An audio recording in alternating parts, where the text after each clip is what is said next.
We have emphasized from the start the importance of having some transition between the current arrangements and the ultimate arrangements. So we welcome the transition arrangements in the withdrawal agreement. It's at the heart of the withdrawal agreement. I would say we also take note of the possibility of extending that transition period. We may get into that. I'll leave it to you. In terms of our ability to discharge our functions, there's a couple of aspects of the withdrawal agreement are relevant. It improves our ability to discharge our function relative to having no deal. It addresses in a clear way for the period of the withdrawal agreement, covered by the withdrawal agreement, a series of transition issues that we've highlighted as the FPC.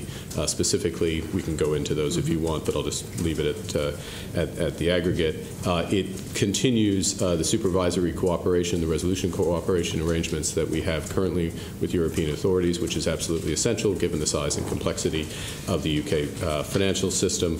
And it we would expect, and this is something we will give greater view on when we provide a response to your letter, we would expect that it would support economic outcomes. I would note, of course, that the forecast contained in the inflation report assumes not the specific withdrawal agreement, but assumes a smooth transition to an average of outcomes. So that gives some idea of the direction of the forecast, and obviously better economic performance helps the bank discharge both its monetary and financial stability responsibilities. But why don't I leave it there? Okay. Thank you. And we will come back to this point about, I'm sure, the transition period and some of the details.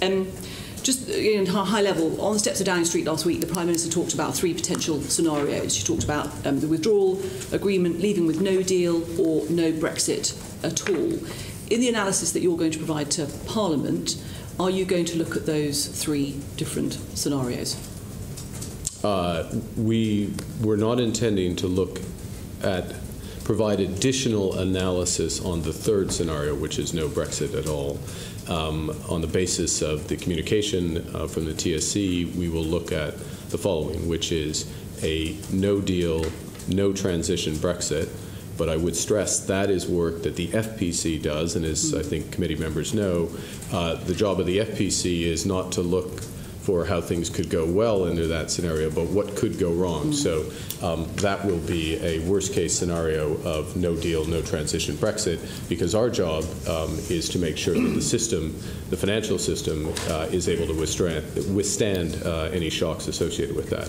So there will be that analysis, and there will be commentary that comes out as part of the financial stability report and in our response to the TSC related to that specific issue.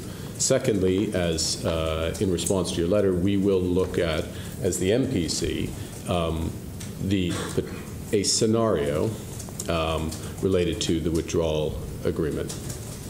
I say scenario as opposed to a full forecast because I think, I may be proven wrong, but I think that the political declaration about which we're going to hear more relatively soon will still have a range of potential outcomes, still very important things that could be negotiated. So it's not a point forecast. So we have to make some assumptions about how that could come out.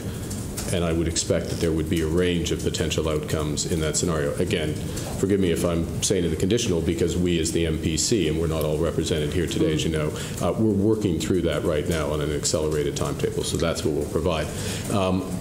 Then you will be able to, as a committee, you will be able to reference both of those blocks of work relative to our November forecast and relative to a simple baseline, which is the forecast prior to the referendum, which was just a trend, effectively, of that forecast.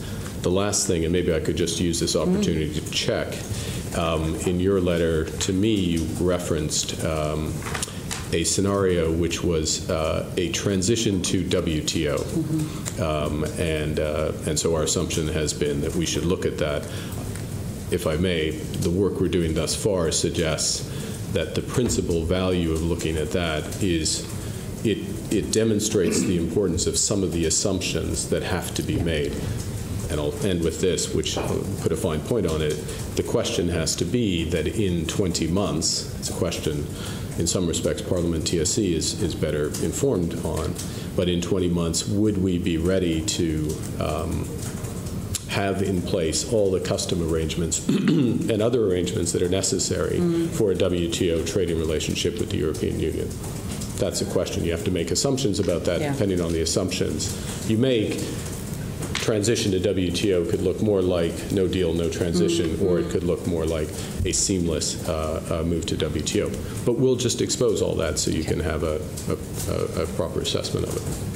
Thank you. Okay, well, and we will obviously just reflect on that further as well. And you touched on the political declaration there, and I think you probably answered, but you will incorporate the political declaration as far as we possible. can. Yeah. Yes. Okay. Yes.